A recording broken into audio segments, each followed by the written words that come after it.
Pajak menurut undang-undang adalah kontribusi wajib kepada negara yang terutang oleh pribadi atau badan yang bersifat memaksa dengan tidak mendapat balas jasa secara langsung dan digunakan untuk kemakmuran rakyat dengan sebesar-besarnya.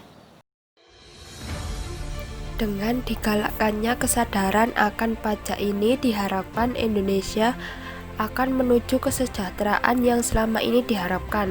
Sesuai dengan slogan lunasi pajaknya, awasi penggunaannya.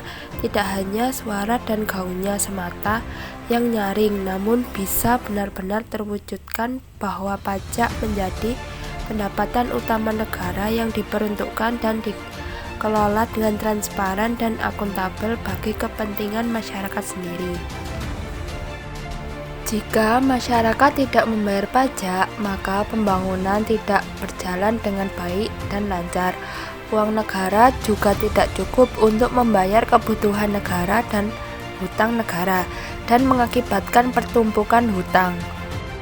Oleh karena itu, sampai sekarang kesadaran masyarakat membayar pajak masih belum mencapai tingkat sebagaimana yang diharapkan. Umumnya, masyarakat masih sinis dan kurang percaya terhadap keberadaan pajak karena masih merasa sama dengan upeti, memberatkan, pembayaran sering mengalami kesulitan, ketidakmengertian masyarakat apa dan bagaimana pajak dan ribet menghitung dan melaporkannya. Namun masih ada upaya yang dapat dilakukan sehingga masyarakat sadar sepenuhnya untuk membayar pajak, dan ini bukan sesuatu yang mustahil terjadi. Ketika masyarakat memiliki kesadaran, maka membayar pajak akan dilakukan secara sukarela, bukan keterpaksaan. Seperti perekonomian dalam rumah tangga atau keluarga, perekonomian negara juga mengenal sumber-sumber penerimaan dan pos-pos pengeluaran.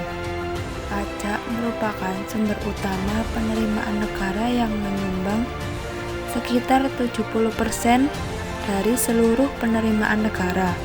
Tanpa pajak, sebagian besar kegiatan negara akan sulit untuk dilaksanakan. Penggunaan pajak mulai dari belanja pegawai sampai dengan pembiayaan berbagai proyek pembangunan. Pembangunan sarana umum seperti jalan, jembatan, sekolah, rumah sakit atau puskesmas, dan kantor polisi dibiayai dari pajak.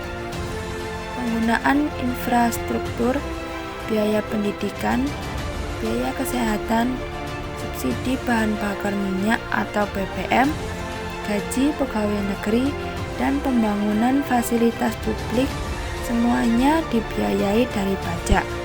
Semakin banyak pajak yang dipungut, maka semakin banyak fasilitas dan infrastruktur yang dibangun.